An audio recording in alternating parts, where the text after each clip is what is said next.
There is no one place in the United States right now that you can go and pick your Supra, where you have a lineup of 8, 9 different Supras, left-hand drive, right-hand drive, turbo, non-turbo, whatever you want in the entire country right now. I think we're the #1 Mark IV Supra seller in the country right now. How are you dealing with the money when it comes to like importing a car? It's no different when you buy a car in the States. If you're buying a car from a guy on Craigslist or Marketplace, right? You go there, you don't know who you're buying from, right? What's stopping that guy from running off of your money, right? JDM cars are the hottest cars in the market right now. So all the banks want a piece of it. They know that these cars appreciate. I'd say maybe 6 or 7 out of 10 cars, 60%, 70% of these cars are financed. 60%? Yeah, are financed. We'll finance these cars for 15 years. 15 years? That sounds wild.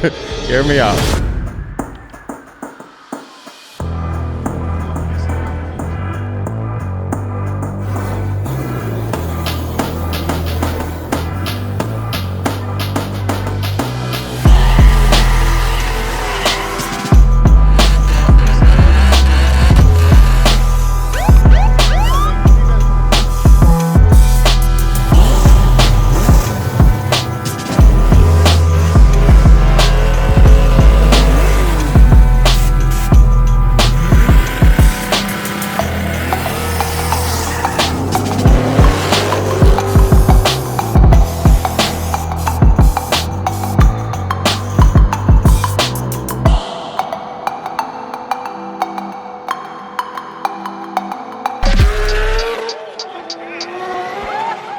Welcome back to another episode of the Street Alpha Podcast. I am your host, Tukes, and we are out here in Florida once again. I might as well move out here with how many times I've been to Florida. But today we are in JDMDRE's shop. Owner of JDMDRE. Of JDMDRE. Yes. So Dre has been importing cars for the past 10 years, right? Yep. And right now we have a lot of Supras in the shop. Yep. We also have a Skyline and an NSX. Yep. And I'm sure you also import other cars as well too, right? We do, yeah. So we actually have an S15 right now also, and we've got some other cars coming in that are not Supras. So Right. But a lot of people usually ask how you can import cars into the country, and I know these cars are going up in value right now. So correct. I'm sure you have a lot of money in here with these cars. There is, yeah. Right. So we'll talk about the difference between right-hand drive, left-hand drive with some of these cars too, because these cars are also available in America. Correct. The Skyline wasn't actually, but the Supras mostly, and the NSX as well. So are you actually a car guy, or you just got into this for the business side of things? So I'm definitely started off life as a car guy. So I grew up about 30 minutes away from here, and my first car was a 240. Because of Fast and Furious. It came out and that sparked the interest. I was 14 at the time and I wanted an Eclipse and I didn't get in. So I got the next car, $2,500. We found a 240 and I sold that a couple years later and I realized I could make a couple dollars, you know? Right. I bought another 240 and swapped that one. And it was right before Fast and Furious Tokyo Drift was coming out. What year was that? I always forget what year that was. So this is like 2006 right now. So it was like but they came out with the second one. And right. So the first one came out when I was like 14. That kind of sparked the interest of like cars, you know, and specifically JDM cars. And after that first 240 and the second 240, I knew I was into the cars, but also was into the business side of things. Right. You know, my parents were business owners a long time ago, so that's kind of in me from a young kid. Right. And I love cars. I love JDM cars. And once I had that second 240, I did an SR swap. I sold the first one to buy an older 240. I did an SR swap, and it's like 2005. And Tokyo Drift's come out in 2006. And I knew that once that movie came out, they're going to be looking for a drift car, right? That's a buzz. We're now learning about drifting, and I'm driving a 240 with an SR swap that's lowered, that has rims and everything like that. I had painted it. I spent all my money. I'm like, 17, 18 years old at the time. And I knew people were going to want that car. So 1 week after that movie, I saw the movie right here locally. And 1 week later, I listed it for sale. It was gone in a day. Like literally one day, the car was gone. What? And I knew, I was like, all right, I can do something with this car game, even at 18 years old. Yeah. And right after that, I actually visited some family in Canada. My cousins live there. And I flew there just for a vacation. And as soon as I land, I'm seeing like R34s on the road. This is like 2007. I'm seeing Skylines and stuff in 2007. What? And I'm like, how are these cars legal? You know, and in the States, I knew we don't see them. So I'm like, how are they legal on the road in Canada? So I did some research and I found a company selling them in Toronto. like selling Skylines in 2007, R32 GTRs. So 2007, Yep. right? Now, was this company only doing it for Canada, or they were doing it They were for only the for States? Canada. It was Okay. like literally a dealership locally. Oh, it's a dealership. Yeah, Okay. it's like a dealership. Right. So they were selling motors, engines, and it's like a Okay. JDM type of place, Right, right? right. So I just Googled or Yahoo, whatever it was at the time, and I called them. I was like, hey, I'm from the States. I want to come look at some of your cars. Yeah. So I talked to my older cousin. He had an NSX like this over here. And I was 19, and I wanted to pull up like professionally, you know? So I was like, hey, man, let me borrow your NSX to go like pull up presentable, you know? Yeah. So I got there, and the guy was loving the car, and I was like, hey, I was the one that called you. I'm from the U.S. I want to import these cars. He's like, yeah, sure, come in. Dude, he opened the gate, and there's like 15 R32 GTRs just sitting there in like gravel. Like, it's like, they're not washed or anything. They're just dusty. They're just dusty cars, just all kinds of stuff. And I'm like, I'm freaking out, right? Because I know I just sold my S13. Yeah. It's a couple years later. I know these cars are hot. Right. So I'm with my young cousin at the time. I'm like, dude, look at all these cars. You know, I'm freaking out about it. So I asked the guy, I'm like, hey, man, how much is the GTR, the R32 GTR? 6,000 Canadian. That's $4,500 US. Yeah. Like, so I'm 19 years old. I'm like, this car's $4,500. He's like, yeah, but whichever one you want. We can work a deal if you want a couple of them. Yeah. I'm so naive. I didn't know that these cars aren't legal in the United States. I don't know any of that stuff. Yeah, I'm yeah, just yeah. like, here's an opportunity. Here's cars I love. I need to get them back to the States. Right. And this is, again, I'm 19. So I go back home. I tell my parents, I was like, look, there's a lot of cool cars here. They don't know anything about cars and stuff like that. But I was like, we need to find a way to get these cars back to the States. Yeah. Like, they're worth the money. I know they are. I just don't know how to get them back. So, dude, I literally call NHTSA, right? The DOT, Department of Transportation. Right. I said, how can I bring these cars in the country? And they're super helpful. They send me a bunch of links on how to import a car, what it takes to bring a car over from Canada, the customs process and all that stuff. And pretty much I kept on doing more and more research and realized that they're illegal, right? They're blacklisted because of some California companies that did some wrongdoing early 2000s, early 90s, late 90s, early 2000s. Right. A company called Motorex. And That's the company. Yeah, it's called Motorex. Okay. So I had to read all about all this stuff Yeah. and why they're blacklisted, why they're not eligible. There's some rules on certain models and stuff like that. And I was like, man, there's no way. Like, I'm literally on the phone with DOT, NHTSA, right? And they're like, no, there's no way. Like, you have to wait. And I was like, wait for what? They're like, well, the cars have to be 25 years old. And I was like, well, what does that even mean? So, and again, I'm 19 years old. It's 2008, right? 7, 8, somewhere around there. And they're telling me, like, you got to wait after 25 years old. You're eligible to come to the United States. And I'm like, all right, so 2008. I'm doing the math. Yeah. 1990 The puts me at 2015. It's 2008. I got to wait 7 more years to legally bring the car in the country, Right. you know? So I waited. I patiently waited and waited and waited until 2015. So to answer your question, I know it's a long-winded way of getting, how did I get into, importing, or was I a car guy? I've always been a car guy. Yeah. And I waited until 2015 to really, the car was legal to really be able to import it. Right. And I went right back to Canada. That's where my family was. I knew the process already because I read about it 10 years ago or 8 years ago. And I went to Canada and bought a 300ZX. 300ZX, that was the first one. First car. 1990 300ZX. So in 2015, it was 25 years old. Right. So it was like $3,500. There. Yeah. Okay. So now that company, Motorex, you said, right? Motorex, yeah. Motorex. Now, there were some that were technically legal, right? Correct. Yeah, I don't know much. I don't remember much, but they were trusted into bringing in these cars legally into the country. For a certain amount of time. For a certain amount of time, yeah. Before And it then became- I'm not quite sure what happened or how it didn't go right with a certain models, and the government seized a lot of their cars. So there were some cars that made it, and some cars got seized. So people had paid for those cars and they still got seized, or they just tried to bring them into the country and then. That I don't know of. Okay. Yeah, that I don't know. That's a good topic, but that honestly I don't know the specifics of how that happened. I just remember reading like Motorex cars were seized, Right. For whatever reason, for whatever wrongdoing. I know some cars were done right. Yeah. And those people probably still have their cars, but at that time the articles were fresh, and they were like Motorex cars got banned, and that's why a lot of these Skylines and cars were blacklisted also. So That's true. I remember back then on the forums, because I did the same thing. Yeah. I'm not sure what year it was, but I remember looking at some other cars. It wasn't a Skyline. I forgot what other car was right-hand drive that I was looking at, and I was looking into the forums, and they were saying that company was the only one Correct. that was able to get certain cars in. Yep.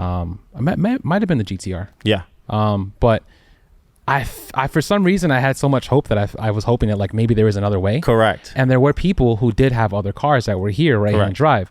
So I never knew, but I just figured like, oh, those cars are legal. Right. You know?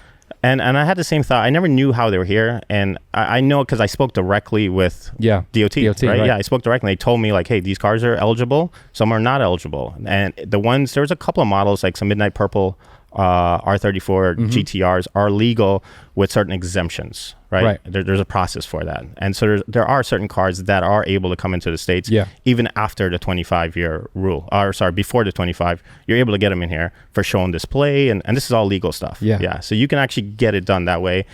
I thought that was a long process. Those cars were out of my budget for a 20-year-old at the time, right? Yeah. So I didn't even like look at that. And I'm looking at this $3,500 GTR R32, and I'm like, I think I can save up some money to get this car over. Right. So I was kind of looking in that realm of cars, and I wasn't able to at that time. So I waited until that 300ZX came over, and I bought cars that I wanted. The first time I sat in a 300ZX, the first was when I imported it. So what were you doing for that 5 years though when you waited? So I had like some other cars. I had a M3 E36. I was actually buying, so I've always been buying and selling cars that I wanted. I had a 944 turbo Porsche. I loved 1987. Oh, wow. Yeah, I love that car. I had a bunch of E46s. I'm a Beamer guy also. I do like some Beamers. So E46s I've had, E36s. I've had some SL500 Mercedes from 1998. So I've had a bunch of different German cars. Yeah. But I would buy cars that are classic that I can do a little something to it and then sell it. Right. So I was kind of doing that in between. And then me and my fiance were selling Miatas. We've probably sold 25, 30 Miatas. Only NB Miatas. We were hunt them down, clean them up, and sell them. What? Yeah. So that's what we were doing for a long time. I was like a Miata guy, believe it or not. So she would do a lot of work to the cars. She's small, so she would get in there and replace the convertible top for me and buff the cars. We'd clean them up together and we'd sell it all from our apartments. What? Yeah. What were they going for? We would pick them up for like, which is crazy, $1,000. Okay. $1,200. And I had a day job. I would just get off work and I would say, hey, I found one in Tampa, like 4 hours away. We would drive 10 o'clock at night, go to Tampa, buy the car, riding dirty, drive it all the way back, right? Wash it, clean it, fix the top, do some maintenance, and I would sell it for like $3,000 to $4,000. Okay, that's a little hustle though. Yeah. So that's why we did so many. And at one time, I probably had like 8 Miatas just sitting in my boy's backyard. I had no warehouse and stuff like that. We just had them all over the place. Wherever I can store them, my brother's house and my friend's yard and wherever we had to. So I was flipping Miatas before I got into this. So you've always had that like hustle mentality when it comes to cars, or keeping it more of as an investment rather than just buying a car because you like it and not really having any type of like, I guess, equity, so to speak. Yeah, exactly. And that's a good way to put it. Like I enjoy the cars, but I enjoy doing something that makes me money also, right? So I'm like around the cars, and if I can make some money doing what I like to do, then why not, right? So I've always been that person in anything. If I enjoy doing it, well, how can I make a living doing this also? Right. So after you got the 300ZX, right? Yep. How long did you have that car before you ended up flipping that one? I mean, we brought it in right away. I'm going to say probably 3 months. 3 months. Yeah. That's how long it. Is that just because you felt like it was an opportunity to get rid of it, or you just wanted to move on to something else? Every car I get, I want to keep it. So I'm like, I probably should keep it. It's super cool. It's a T-top with no back seat. It was kind of rare. I didn't know how rare it was at the time, but it's a 2+0 is what they call it. 2 front seats, no back seats, twin turbo, all red. And the Targa's, it's like a Targa top, a detachable T-top, It's like Super, so, but both halves detach, right? So you got like a T in the middle. That's right. The 300ZX, exactly. Leather seats. I mean, it's an awesome car. I bought it for like $3,500. I think we're all in like $5,000 or $6,000 when it was here, and I posted it up for like $12,000, and it sold in like 2 days. 2 days? Yeah. So where were you posting it at that time? That was like Craigslist. Craigslist. That was on Craigslist 2015, so it's still kind of relevant. I don't think Marketplace was that relevant. Not that much. Craigslist. Yeah. Damn. Yeah. So it was Craigslist. So I was like, that's when I was living with my brother at the time, and I'm like, dude, I told you this would work, know? And that's in 1990, so it's right about the first ones to start coming in. So literally every year after, I have to wait for the next cool car to come out. So, because if you think about it, R32s came out in 89, right? GTRs. And then 90 was 300ZX, then nothing yet. And then 92 was RX-7. So I had to wait. Yeah, it's another car. Yeah. Yeah, exactly. So then I waited 2 more years. So 2017. So that at this point, it's kind of like a waiting game. We're counting the years, 1990, 1991, 92. Like we're literally counting and waiting. So you're kind of planning ahead. So I was like, in 1992, the next cool car to come out that I like is an FDRX7. Right. So now again, 2017 equals 1992. This is how I tell my mind. You have the calculations down. So I'm like, all right, I'll wait another 2 years, Meantime, I'm flipping other random cars, minivans and stuff. It doesn't even matter. Whatever I can buy and sell and make money, that's what I did.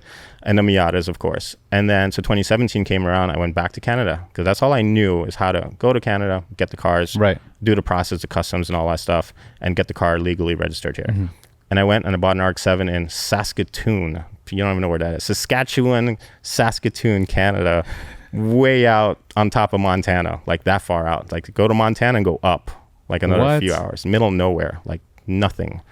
I found an RX-7, $4,000, like just searching. And these cars, but at that time were, this isn't too long ago, but was it mint? It wasn't mint, but it was fully running, rebuilt motor. Like it's a good car. Like I would say it's probably a 7 out of 10. Like it's not a showroom, but it's a good car. That's great for today, 7 out of 10 with those cars. Yeah, exactly. And even like the price point of that, like these cars sell for $30,000 now. Yeah. It was $4,000 not even that long ago, 2017, right? So just to show the progression of JDM cars and the pricing, it's not even a few years, and look at how much they climbed from 10x in 8 years, so to speak. Yeah, 7 years. So are you still using Canada as an import strategy, or what's the Canada? What's the so what happened was Canada, as the car market caught on, so to speak, right? Like the cars were lowered, but then they realized that these cars can come to the United States. Remember, this is early on in the 25-year rule. This is only 2 years in. Right. And I jumped the gun on it because I knew like this was going to happen from 8 years ago from the story I told you. So I was kind of like ahead. So a lot of people didn't know that these cars can come to the US. So I was buying them before they can come. So like I went back to Canada. Going back to the RX-7, I kept it as a 30. At this point, I'm 30. I'm like, I'm 30 years old. I want to keep a cool car. I've never had something really cool for a long time. I'm going to keep the RX-7. Actually blew the motor up, rebuilt it, and I was going to put a 2J in it. New, huh? Yeah, exactly. Rotary life, man. So when I blew the motor, I was like, I'm going to put a 2J in this thing. And I was like, it's a lot of work, and let me not do that. So I got rid of it. I sold it, and I went and bought a Supra. Okay. Right after that. And that's where? Back to Canada. I bought a Supra. That's what I knew. And that's where this whole thing got sparked with the Supras. So I went through that whole lineup from 2003 and all these cars and hustling, and I stumbled on the Supra. Same thing. The first time I bought an RX-7 was the first time I sat in it ever in my life. Never sat in one. When I bought a Supra, only in 2018 was the first time I ever sat in a Supra in my life. Like literally when I'm there buying it from the guy, I was like, can I, we're test driving it and stuff. And that's the first time I sat in it. So all the cars I had, it's the first time I sat in them for the first time. So I think that's a cool experience. And I'm glad I had that experience because when I sell the cars to a customer, it's that same feeling I had when I first sat in it, So I can really relate, and I really feel excited for them, like when they get into the cars, because I know that feeling of when you first sat in a car, when you first bought it, because it's the same experience I had. Yeah. The first time I bought it, most of the times when people buy these cars, it's the first time they've even sat in it, period. Well, we don't have these cars here, so. Exactly. It makes sense. Exactly. So with the Supras, were they popular right-hand drive in the States? So. Because like, I don't think I've ever seen at that time, a right-hand drive Supra at all. Yeah. So there were a few of them here in the States. There's some drag cars, and some people had them. They got them in, without using a 25-year rule. Only because we have it here. That's why I'm asking. Yeah. So we had left hands everywhere, right? And it became more prominent when the 25-year rule happened. There were some here in the country before the 25-year rule, but after the 25-year rule, people like myself started buying them and importing them. There was a couple of guys, some OG guys that were bringing them, mainly Supras. That kind of sparked it, even for me. I see people bringing them in. There's other shops, and then I bought my first one, and then once I bought mine is kind of when people are asking me, hey, where did you get that from? Yeah, right. Because we don't see the right-hand drives, like you said, right? Can you get me one? One of my close friends was like, hey, man, I want one too. So that's where I was like, all right, I can make some money. Back to that whole, I can make some money and bring in cars that I like. So same process, the same way you got your car in, obviously. Yeah. Now, how are you dealing with the money when it comes to like importing a car? Do you get the car first and then you sell it? So this is what they don't teach you, man. There's no school for this. Okay. It's like buying. It's no different when you buy a car in the States. If you're buying a car from a guy on Craigslist or Marketplace, right? You go there, you don't know who you're buying from, right? Right. Unless it's a friend. But for the most part, you see some guy in Marketplace, you meet up in a undisclosed location, right? Yeah. You're feeling him out. You don't know. You're bringing your friend with you because you don't know who that person is. You're not comfortable yet. Right. And you look at the car and then you exchange money and then you drive home with your car. It's a little different when you import from overseas because, and this is the risk that a lot of people message me and say, hey man, I want to buy a car from overseas. What do I do? It took me a lot of years to go through these risks that I took of buying a car, sometimes, many times, sight unseen. So you find a car overseas. Okay. It could be a private seller or it could be, I bought from a lot of private sellers overseas. And I'll use that as an example. You find someone on Marketplace in, let's just use Canada, right? Okay.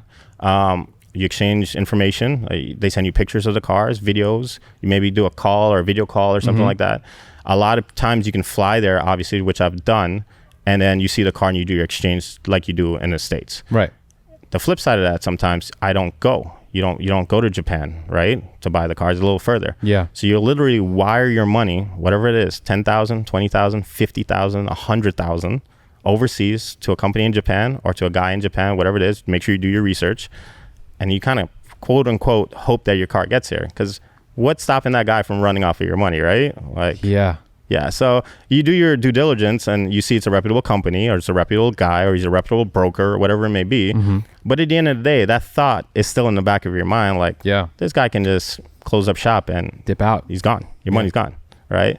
So that's a risk involved. That's probably, for me, I think is the number one risk with importing vehicles. Is like at the end of the day, the person at the end of the line, they can run off with your money. So, right.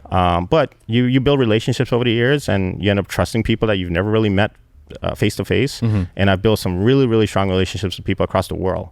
Like we DM pictures of kids and what you're doing for your vacation or your holiday. This is where I went. Like that's the kind of relationships I have with my people overseas now.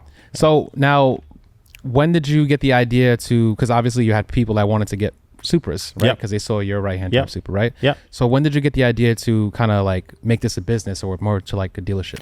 So I was still importing from my apartment. Me and my fiance, we lived in an apartment in South Florida, Fort Lauderdale. And after I brought my second one in, I was just, again, we didn't have money to start this thing off. We kind of just made our money from our Miatas and stuff like that. And we bought one car at a time and sold it and bought another one and sold it and bought another one, sold until you get enough money. And then I started looking more overseas for these cars. And then I had some money saved. And I was like, you know what? I'll buy a couple of them this time. Okay. Too. And at the time, again, these Supras were like $10,000 a piece. This is not that long ago, 4 or 5 years ago, right? 10,000. Yeah. So like you didn't need a lot of money. It's still a lot of money. It took me a lot of years to save this money, but it wasn't 100,000. In today's world, it's 5 times that. It's very difficult right now to bring in a lot of cars. But at the time, you know, you have enough funds to try this thing out. And I was working at a dealership for about 7 years at the time. So I had the dealership knowledge on how to purchase and how financing and stuff like that works. And so when I was buying them, I was like, I think I want to do a dealership eventually. Let me just buy some and flip it and see how it works. And it just took off. I would post them on Instagram. I post them on Marketplace. And more people were like, hey man, I saw you post a car. Do you have more? Do you have more? Do you have more? And I was like, geez, well, yeah, more coming, you know. Yeah. I got to find a way to buy more and buy more and buy more. And that hustle mentality is always there. I'm like, how do I get more, you know? Right. And saving more money, flipping more cars, saving more money eventually allowed me to go get a few of them. Yeah. And it kind of happened really fast.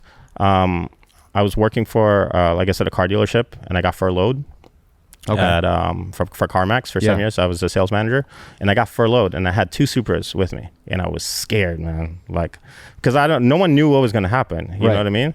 So I've got 2 cars, all my money in it, right? And I'm like, it's a pandemic, and no one's going to buy these cars. They sold in a day. I'm not kidding, a day. So I was furloughed. I had the cars listed. I was like, let me post them up fairly cheap. Yeah. And they were gone. Cash buyers immediately. So I went to my fiance. I'm like, if people are spending cash like now, I think it was like 20 grand or 18 grand cash, right? Like people came during a pandemic where we don't know what's happening. I'm like, I think we're onto something again. That's like that, me selling a 240 era. I'm like, I'm selling cars during a pandemic for cash. where I think people should be keeping their cash. Yeah. They're buying sports cars with it. So I was like, I think I'm onto something. And that moment I was like, yeah, I'm going all in. Whatever money I had, I'm just buying Supras the whole time. So yeah, so I started bringing them in, and we kept on going and going, and we've got a warehouse full of them now. And yeah, this shop is definitely beautiful. It's a nice clean shop. Yeah, I kind of figured it'd be like this because with these kind of cars, it's kind of like you should have a shop like this, just be clean, where your customer could just walk in and kind of make a choice. It's kind of like Gran Turismo vibes. I don't know if you remember, like I love that, man. We played that as kids. Yeah. So like, you select your car, you walk in here, you pick out what car you want. Yeah. So it kind of gives you that kind of elegant vibe. Yeah. So I guess in a simple breakdown, like, are you able to say how you're able to import cars? So yeah, I can give you a breakdown of how it works, right? Okay. The thing is, with me specifically, right? It's not a secret sauce. You can go online and you can go on the internet, and you can go on marketplace groups, and people walk you through the steps of how to do this today, right? Back in my day, we didn't. I kind of just fumbled through and found brokers and stuff like that. But as far as a generic way of how to bring a car in, you have to, starting by sourcing. I mean, I have my sources. I'm not going to disclose it. No, but, of course. But let's say, again, you find your car overseas, right? Okay. You make your transaction. However you do that. Again, I'll use Japan. You find a car in Japan. You find your R34 GTR in Japan. That's what you want, right? Legit company, legit broker. The money goes to to the seller. Transaction's done. And the car goes in a boat, obviously. Needs to come into the United States. So at that point, cars on the boat, you need a customs broker. This is stuff you can also do on your own. But to make life a little simpler and have them handle it, you need a customs broker to kind of handle this stuff, right? That legalizes the process of bringing a car in the country. It's like you go through customs at an airport, right? This is goods that are coming into the country, whether it's a car or agriculture, whatever it is. Customs need to kind of clear this stuff, make sure there's nothing, no contraband, anything in the cars. Right. The car comes in the country, then you got to now get a title for whatever state that you're in. So there's a couple of inspections that you have to get done, and then you have to do a DMV process to get the car legalized, to get actual state title for it. And this is within the 25-year rule still? This is within 25-year rule, yeah. Okay. Yeah. So what about the people who want to get other cars imported? Like, obviously it's the same process, but like, you would find these cars more available online, like a GTR? But how do you know if you're getting, that's the thing, you said you're going to take risks. So how do you know if you're getting something good? So that's the thing. So people will mess with me, they'll DM me and say, hey man, I found this car. Yeah. What do you think about it? And it's sources that I've never used. It's like one of these websites whatever it is, right? You see a nice picture, it says buy it now for 50 grand or 30 grand. I don't know because I've never used them, right? Some of our cars we buy from the auctions directly. There's a lot of dealers in Japan, but that's the thing. You kind of got to call. That's like what I did back in the day. Like the guy in Canada, I called him, I went there or FaceTime him. I've talked to people in Japan where, show me what you have, references. Have you sold a car to someone in the United States before? You know what I mean? Basic stuff that, I don't want to say common sense, but you got to use your mind and common sense to really say like, can I get scammed out of this money? Who am I dealing with on the other end? Show me someone you sold to, right, in the United States. Tell me about the process. If they know the process, because more than likely they'll know the process of how to get the car here also. Right. So they said, tell me, how do you get the car here? And you'll know with your judgment. But at the end of the day, it's still a risk. Yeah, it's still a little risk. But in today's world, you can do a lot of research with Instagram, with Facebook, with their websites, with articles, with Facebook groups. Have you imported? I've seen these groups where someone says, hey, have you ever used JDM to import a car, or whoever it may be? Right. So there's a lot of little groups that are already talking about how to bring these cars in here. So it's risky, but you just have to do your homework. That's why when someone sends me a car and says, can you import this for me? I don't do it. Because it's a liability on my end. Right. I haven't dealt with that company before. I know that car is amazingly clean and it's beautiful. I love it, but I don't know who they are. And at this point, like, I've done a lot to keep everything nice and clean and my reputation overseas and locally, that I can't take the risk or the liability of something happening to that car or your money. Right. So that's why if I import a car for someone, it has to go through my sources. Yeah, obviously, because it's so liability. Exactly. So now there's other companies in the States that do importing, right? Now the markup is probably going to be usually higher on those cars, right? As opposed to going through, like, I guess through you. Like, how are you competing with the other companies that are already out there that are importing cars as well? So here's the thing with me. I'm more of a Supra specialist, right? Okay. And that's where I'm different, because I have other cars now, and this is something we just started. We have Skylines and NSX and stuff like that. But where I'm different is that there is no one place in the United States right now that you can go and pick your Supra, where you have a lineup of 8, 9 different Supras, left-hand drive, right-hand drive, Targa, non-turbo, turbo, non-turbo, whatever you want in the entire country right now. I think we're the #1 Mark IV Supra seller in the country right now.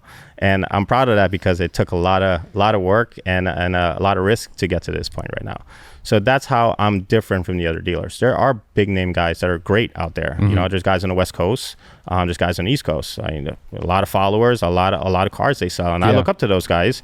But they sell a lot of cars, a lot of different cars. Right. You know, stuff that I don't even know. You know, little minivans and cool stuff. But I don't even know that. But I specialize in the Supras and the Skylines and NSX Silvias now. We're playing around with different cars right now because this is what people want. We listen to what people want. But the way I compete is because I'm a specialty. I specialize in the Mark IV Supras. Okay. So now when it comes to other cars, right? Let's say these cars. It's not really, like you said, it's you specialize in Supras, but like why have these cars in the shop? Like why sell these cars? Is it just because... So I have a lot of repeat customers that will buy Supras and they want a different car. That's happened a lot. And even so, people, my name is JDMDRE, not Super Dre, right? So I get that a lot. They're like, hey, you only sell Supras. Well, that's how I built my name and reputation, by restoring and taking care of these cars. So people are like, hey man, I like the way you do your Supras. Can you get me an RX-7? Can you get me an NSX? Can you get me an R34? We've sold a few R34s over last year and this year. So people like the image, the business that we do and how we treat them and the communication. So they want to buy different vehicles from us. So plus I get to drive them. I'm a car guy. I want to drive these cars. I like these cars. So it's a personal thing too. Like I like cars, you know? So that's why. So now what is the market looking like for a Mark IV Supra right-hand drive right now? Right-hand drive, non-turbos are, I'll use these numbers loosely because I'll talk about the market as a whole. So as far as the market, a couple years ago, it was hot. Any car that's new to the market is hot. And when I say new, it's newly legal into the country. Okay. So going back to 1993 was 2018. When they were coming in, they were higher priced because they were new. Right-hand drive was flooding into the market. They're now coming into the market. So the demand was very high for these cars. So therefore, the price is a little bit higher. Now it's leveled out. A right-hand drive, non-turbo, we sell low 40s. Low 40s for a non-turbo. Non-turbo, which is like this white car behind me here. So that's like a $42,000 car. Non-turbo, manual, right-hand drive. And then is that based, does miles play a factor in the price a little bit? Yeah, it does. Miles and condition of the car. Okay. That car has 130,000 kilometers. So in general, most JDM cars are really good on the miles. Generally speaking, right? It'll be like under 100,000 miles. And in my book, I think that's really well for a car that's 25 years old. Yeah, exactly. So if it's under 100K miles, I'm good with that. That car has 80,000 miles. That's great for me. If that car was a turbo car, which we have a couple, it'll be mid 60s.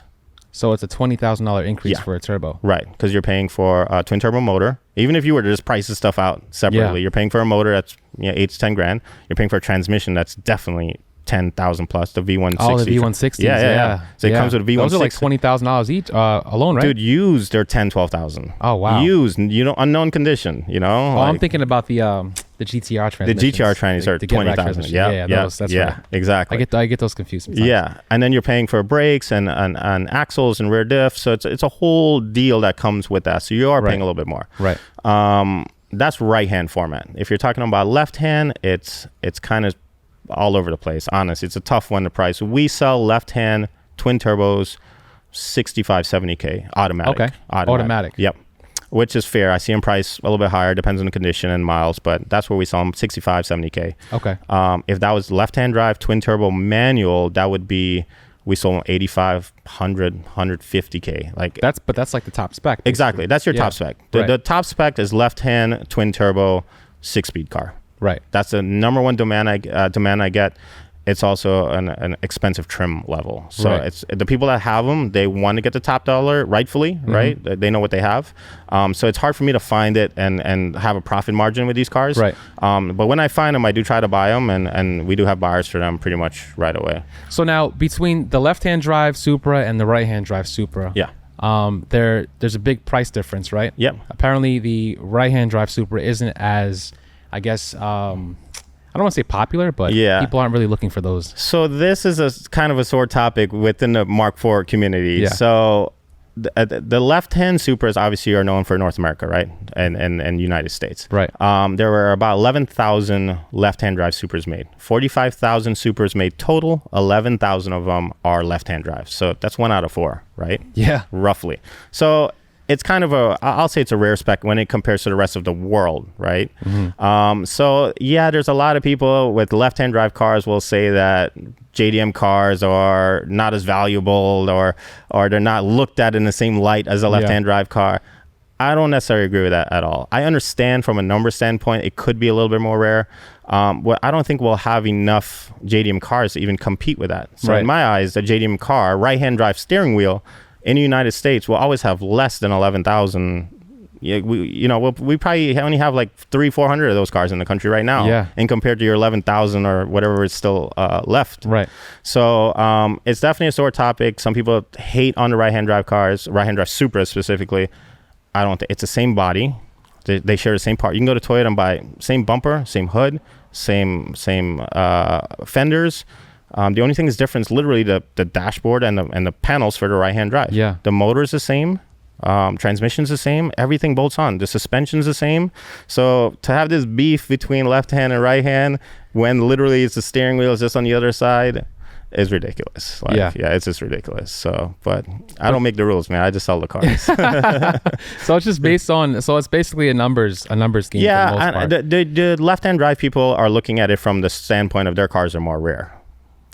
So again, 1 in 4 cars, right, are left-hand. So, so I understand. I think right-hand drives are from the motherland. Like that's the way I look at it. It was made for the Japanese market, and now we have it. Like that's how I'm looking at it. Yeah, how authentic can you get? Like how more authentic can you get with driving a right-hand drive car, like especially Supra, Yeah. So that's the way I look at it. I'm like, I'm a fan of both cars, both platforms. I'm a fan of a Supra, period. Right. They share almost everything, like 90% of the car shares, other than the dash and some minor things.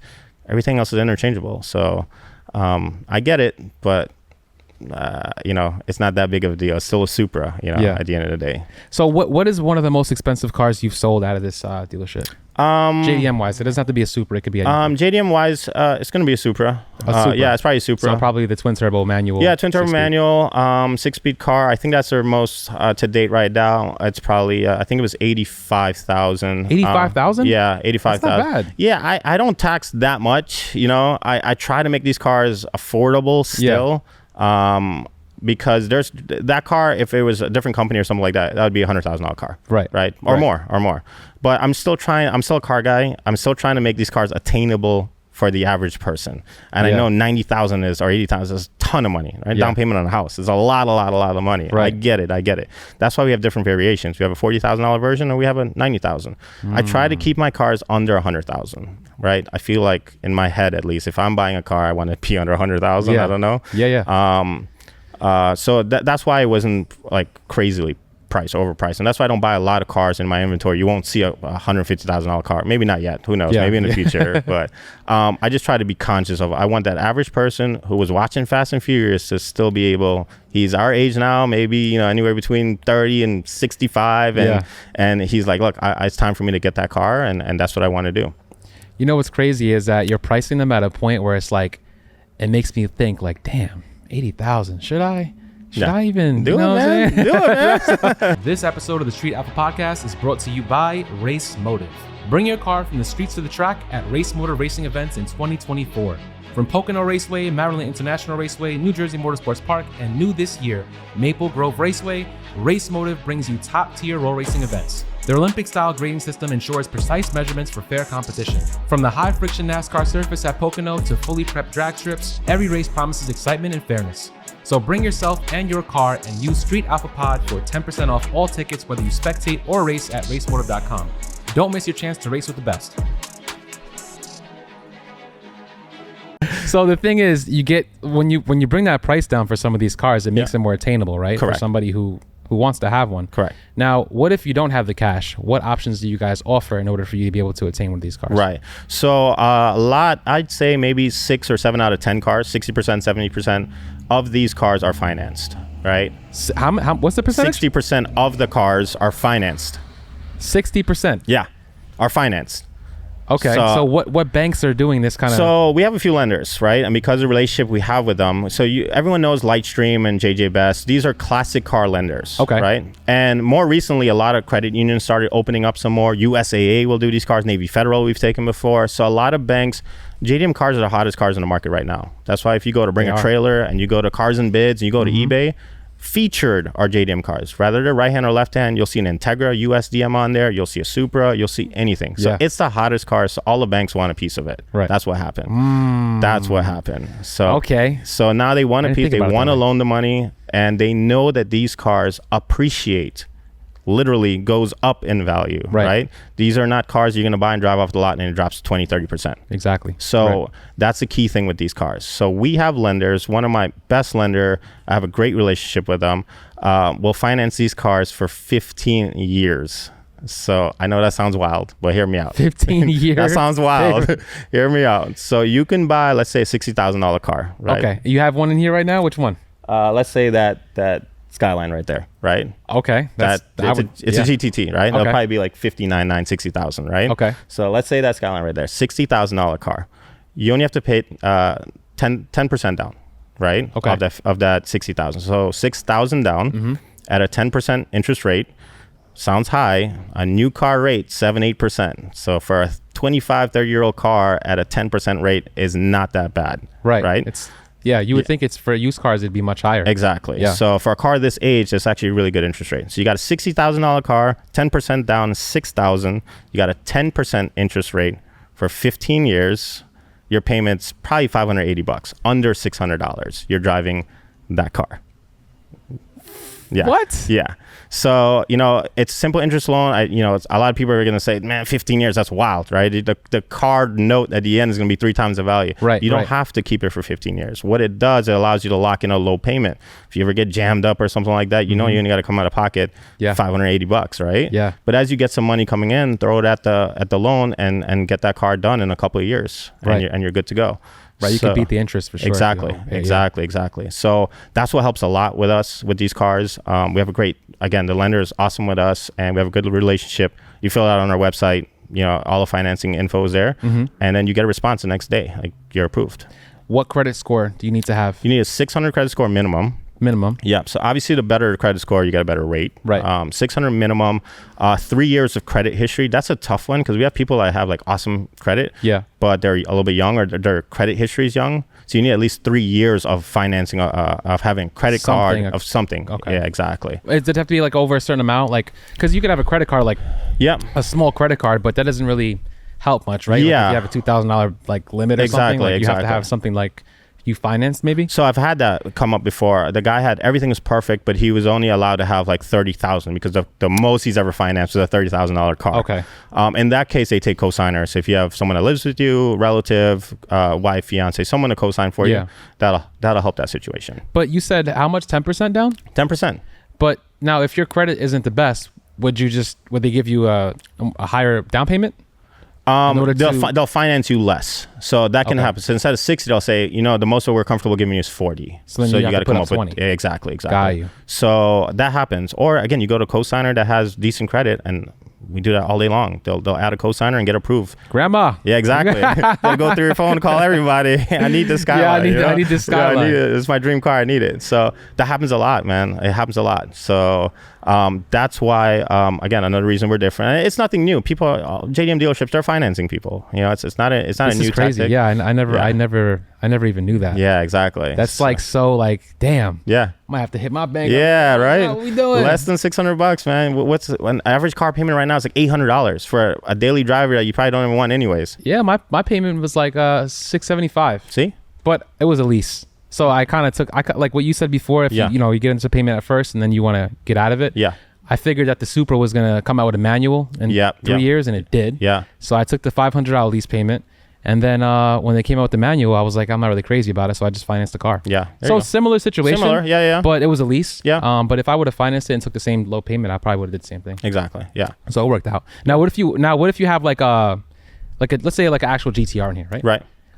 That's like 100 and what 40, 100 and... On a good day. Yeah. Okay. Depends on the spec. Yeah. So now can we kind of break that down and see how much that would cost? Yeah. Just So I'll double it since let me see how good my math is. So let's just say we just did a $60,000 payment, right? Yeah. Let's just say the car's 120, just to keep numbers around, right? 120,000. That would be you can get that for 120?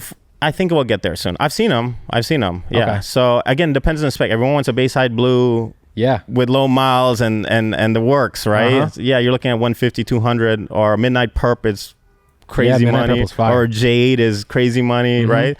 But let's say you just want a silver one or something like that, right? Okay. Like a basic color, silver or white or something like that.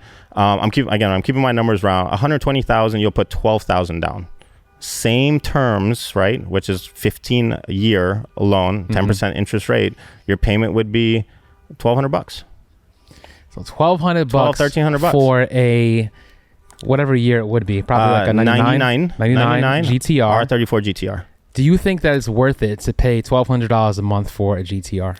If that's your dream car, which a lot of people, that's their dream car. Yeah. And you're able to do it, right? You're at the financial position in your life to be like, look, man, I worked hard. I got some money saved. Got some money in my 401k or something like that, and I'm gonna take the down payment out and finance the rest.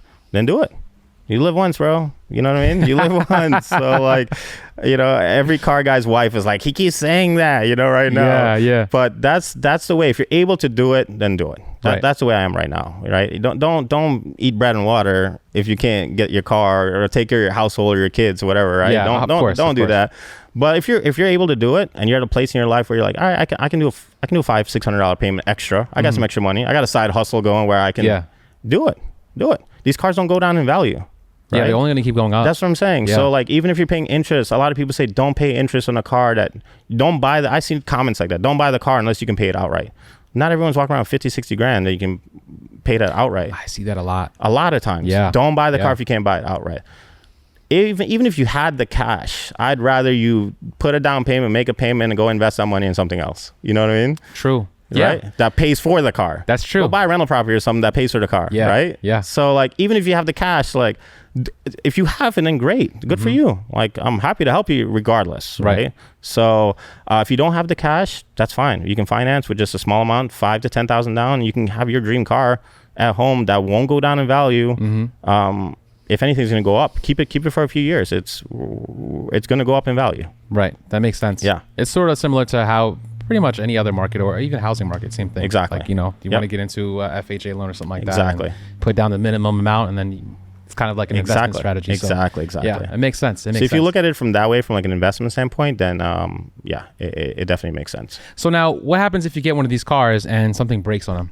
How do you guys deal with the the parts, or do you guys do repairs here, or? Yeah, so I found a local. So before I moved, I had a mechanic nearby my shop. Okay. And if they break, a lot of these cars will do the maintenance before we sell them. Okay. Almost all of them. We have to do some kind of maintenance. So I try to drive them locally for a day or so because I'm trying to find problems on these cars. I want to find problems. I want to find a leak. I want to find a noise. I want to find something so I can fix it before it goes to the customer.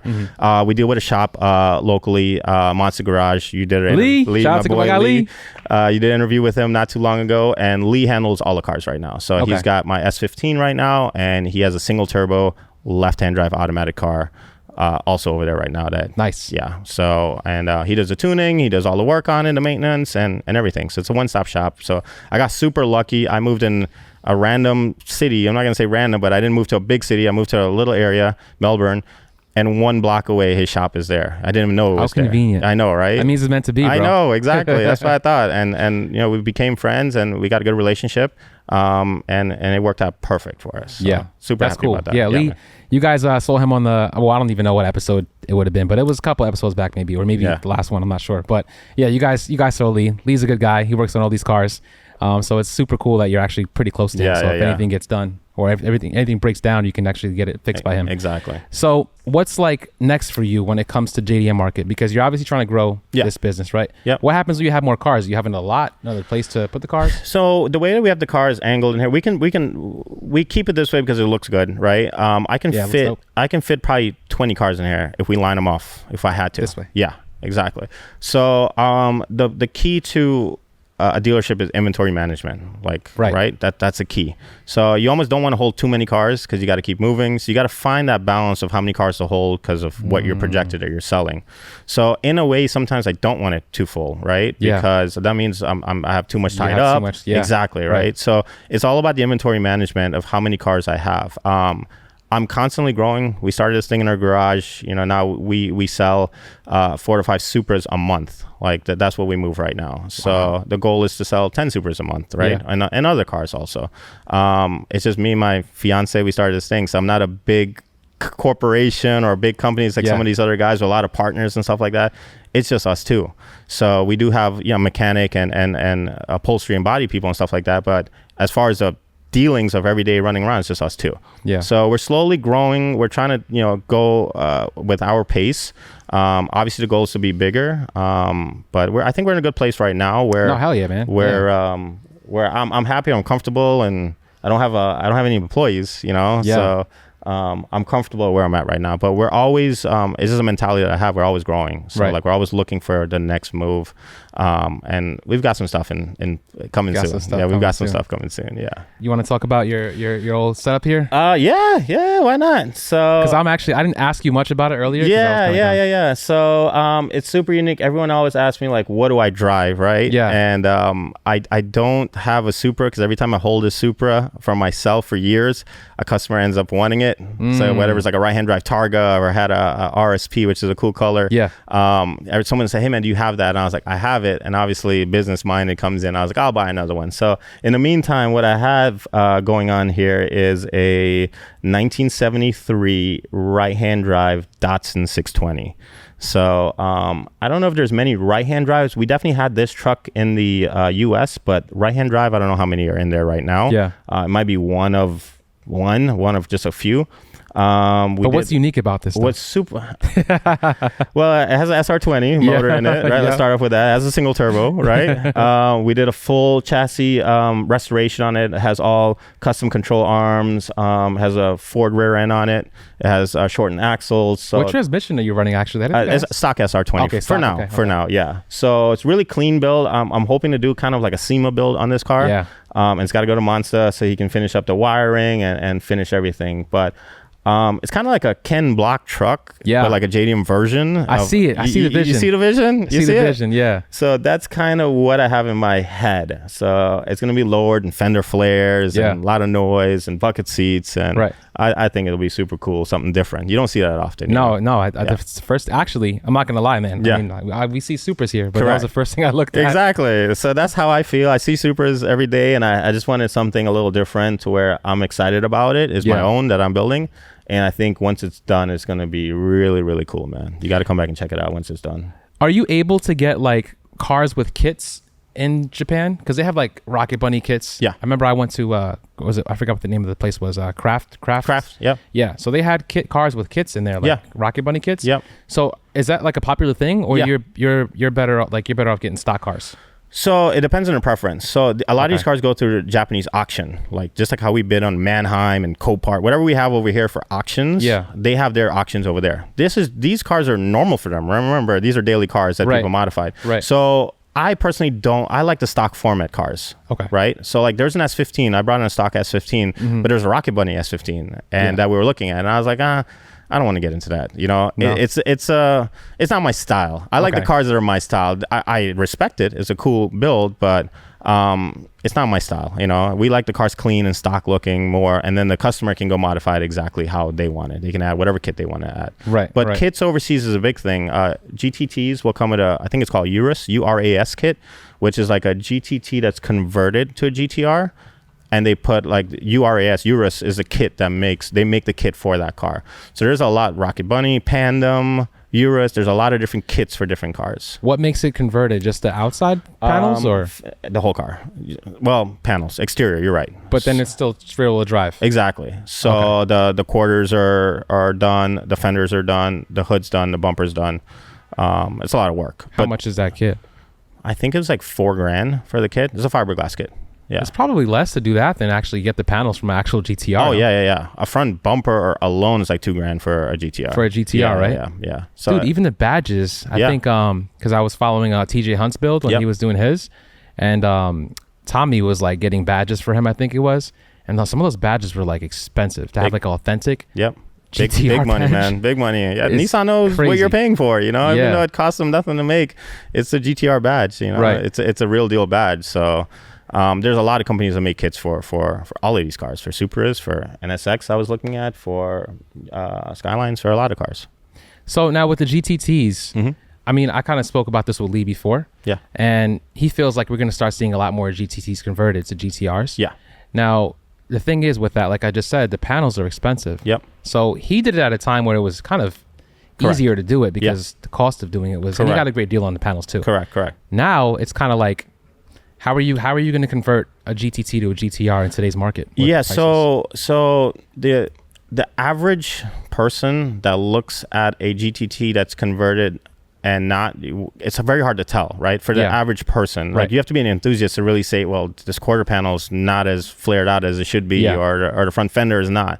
So like this car has a kit on it. So to the average consumer, just having this front bumper, a GTT with a front bumper, a shorter hood, and the side skirts kind of looks GTR enough. I thought it was at first. See? Yeah. Exactly. So it looks enough for the average consumer who can't spend $150 on the car. Right. What needs to be done on this car is the quarter panels and the front fenders needs to be a little bit oversized, flared out a little bit. Right. So you can buy a fiberglass kit, or you can buy a metal and have it cut and weld and do all that stuff. It's just up to you what you want to do. For what I think is sufficient is this. Like, just buy a GTT and just put a body kit on it if you want that look, and that's it. Don't cut the quarters, any of that stuff. Like, it's too much work, and it won't. Is it going to add that much value? You know, at that point, you might just go spend more and get the real deal. But to have it with just a body kit with a GTT and Bayside Blue, it's sufficient for the average consumer. You know, I think it'll become popular only because of the prices, and I think that people are. I mean, I feel like nobody feels like you should be paying something unless you're really collecting the car. Correct. So these cars, I'm sure they could be fun if they're able to drive. Oh, yeah. You know, I'm sure that's... I'll let you drive this one when we're done. I'll let you drive this one. It's super fun. It's still a Skyline, you know? It's still a Skyline. It's still an RB25, right? It's still inline six. It's still a RB motor. It's still a real deal. These guys in overseas and even locally will make 5, 6, 7, 800 horsepower with this RB25 still. Yeah. The transmissions are super tough. They're known to have a strong RB25 strong transmissions. And they drive great. They have rear steering. So they still have, you know, the highest rear ends. Right. A lot of people delete it. Oh, these have rear steering? Yeah. A lot of people will delete it, but it has it on there. Because they're old technology. I thought it was only a certain years they did that. No, it'll have it. Yeah. Wow. Yeah, so it has a rear steering. It has a Hiker's rear end on it. But that's not really safe, right? When you're doing certain like road course stuff. I don't know. Honestly, I know I know it's faulty because it's old. It's a steering rack that's in the back. That's all it is. So a lot of people will put a brace or just delete it completely. But overall, like, the car is still fun. It still handles. Yeah. It still handles really good. My fiance loves driving the Skylines over the Supras, and it's a fun car to still drive. So I like it. Like, you know, with the stock turbo, it boosts up really quick, and you'll see. It's fun. It's super fun. Yeah, it's fun. It's fun. And if you want to throw a turbo kit and make some power out of it, 500 horsepower street car, rear wheel drive, it's perfect for that. Yeah. RVs, baby. Yeah. RVs. So for anybody who's listening or watching, you know, and they want to come to your dealership and purchase one of these cars, what's the procedure? How do you walk them through the process? Yeah. So the first thing they can go to is our website, JDMDRE.com. Okay. A lot of people find us on Instagram. Most of our sales, almost all of our sales, come from social media. Okay. So JDMDRE _JDMDRE on Instagram and Facebook. Process is you go to our inventory, you find a car that you like. The good thing is you deal with us directly. So as soon as you message, I'm the one talking to you guys. Yeah. So once you find the car you like, just let me know. We can go ahead and reserve it. We take a $2,000 deposit to reserve the car. Okay. That's if you're paying cash for it. If you want to finance, the application is on our website, also under the financing tab, so you can apply directly to the bank and you'll get an answer in the next day. Oh, so wow. yeah, so a lot of our cars, people don't even come. Like honestly, like 80-90% of people don't come here. The cars get shipped out to different parts, to Long Island. Baltic Blue is going there, and Wow. and New Jersey and things like that. So what we do as far as the process, we'll take a lot of videos for you, like walk around videos of the exterior, interior, engine, underneath, driving. These are like 5-6 minute videos each. I'm pointing out every single imperfection. We're very transparent with the process, as if I'm buying a car overseas or something like that. Right. I put myself in your shoes. You're buying a car, you're not here, you're spending a lot of money. So we do a lot of videos for you so that you know what you're getting. If you want to fly in, we're less than an hour away from Orlando Airport, so you can fly in. We'll be more than happy. We have a lift here. You can inspect the car. But we'll send a lot of videos to you. We'll get the financing wrapped up if you're going that way, or if not, you can wire directly to us. Yeah. And we set up transportation for you. We have a transportation broker that'll get you a quote. We'll get the cars loaded up. We deal with everything. We don't want you dealing with the transporters, and because you might be at work. So we talk to the transportation company. We load it up. We send you pictures, videos, everything like that. So send you a nice little swag pack, so to speak, some gifts from us to you as a thank you. And once you get the car, you call us and you let us know. And everyone loves the cars, you know, once they get it. You're super happy at that point. Yeah. So now what happens if there's a car that somebody wants that's not here? Like, let's say if I wanted a different kind of Supra. Yeah. So you can contact us directly. Same thing on the website or through Instagram. Just say, hey man, I'm looking for this spec. It might be a certain color. People do that all day long. Okay. They'll contact us and say, I want a left-hand manual, or I want a right-hand Targa, which is kind of a hard one to find. Let me know. I can source any cars in Japan for you. So any JDM car that you're looking for, or a left-hand Supra, let us know. We also buy Supras, left-hand drive cars. So that's a big thing for us. It's high demand, left-hand drive Supras, and it's also a harder thing for me to purchase because a lot of guys are holding on to them, the left-hand drives. But if you want to get rid of your left-hand drive cars, please call me or DM me or send me an email. I'll be more than happy to fly out to buy the car from you. It's an easy transaction. We make it simple. You're not dealing with any scammers. You're dealing with me directly, and we'll come out and get the cars bought from you. So. And does it have to be in any, you know, does it have to be in stock form, or can it be fully built? We like stock cars. Okay. But we're not picky. We gotta take what we get, so to speak. So whatever you have out there, you send it to us and say, hey, I have this car for sale, and then we go through all the pictures and videos, and we'll let you know if that's something that fits our inventory right now. Or we save your contact, and maybe in a couple of months, or a customer who's looking for that car, we kind of match the two of you up. So that happens a lot, where I have a customer looking for a car and I have a seller has a specific car, and sometimes I've just passed the contact through. Like, I'm not even brokering the deal. I don't make any money. I'm just doing it just to help the community, man. So a lot of times I've passed contacts from a guy who's selling a car that doesn't fit my inventory, and a guy who wants to buy it, and I just pass it straight on to them and say, hey, take a look at this guy. Damn. Yeah. So that's love. That's dope. Man. Yeah, dope. For sure. So now, if you source a car from that you don't have here, right? You find it. How long does it take to get to the States and to my front door, basically? So from Japan, it's from, let's say we source it, let's say I start looking this week, and we find a car at the auction for you. And it's whatever Supra, your right-hand drive Targa. That's something people love. It's very rare. Right-hand drive Targa Supra. We find it this week for you. It's on the boat, let's say next week, right? So that's probably a 2-week period. And then it takes 3 weeks to actually get to Jacksonville. And the way that these cars are shipped, we don't do containers. It's a service called row. It means roll on, roll off. That's roll on, roll off. Yeah, row. Okay. So they get shipped. It's pretty much like a big cruise liner, dude. Like the mouth opens up and all the cars drive in and then they drive off. So that's the way it's done. Yeah. And these they hold hundreds or thousands of cars. So the port for Florida is Jacksonville, which is about 2.5 hours there. I posted a video on Instagram of taking people to the port, and so they can kind of see what it looks like a couple weeks ago. Dope. Yeah. So it takes about 3 weeks. So I would say if you're lucky, under 2 months, 6 weeks is like a good turnaround time of where if we find the car quickly for you, it'll get to Jacksonville at that time. And then we need to get it and go through the inspection process and go through a DMV process, which takes another week or so for us to get the Florida title for you. That's pretty fast. Yeah. I would have thought it was like maybe 3 months. No. It can take longer if we find a car. It takes longer to find a specific car you're looking for. But if it's something like, you know, a Supra that's more generic, just a manual or an automatic or something like that, we can find it within a week. Yeah. And it'll be here pretty quickly for you. So, yeah. That's awesome. Yeah, man. Well, there you guys have it. We got Dre with all the JDM cars. Make sure you guys check out his business as well. And if you guys are looking for any cars, any JDM, mostly Yeah. Supras, right? Yep. Mostly Supras. Yeah. Make sure you hit him up. Can you give him your contact information? Yep. It is JDMDRE.com and _JDMDRE on Instagram and Facebook. Awesome. Well, I appreciate you, man. Thanks for Thank you having so me, much man. for the hospitality. I appreciate it. So happy to be in Florida. I might be out here more often. Yeah. Maybe permanent. Who knows? You need to move out here, man. But I'll be hanging out here all the time. Maybe I don't know. Kidding.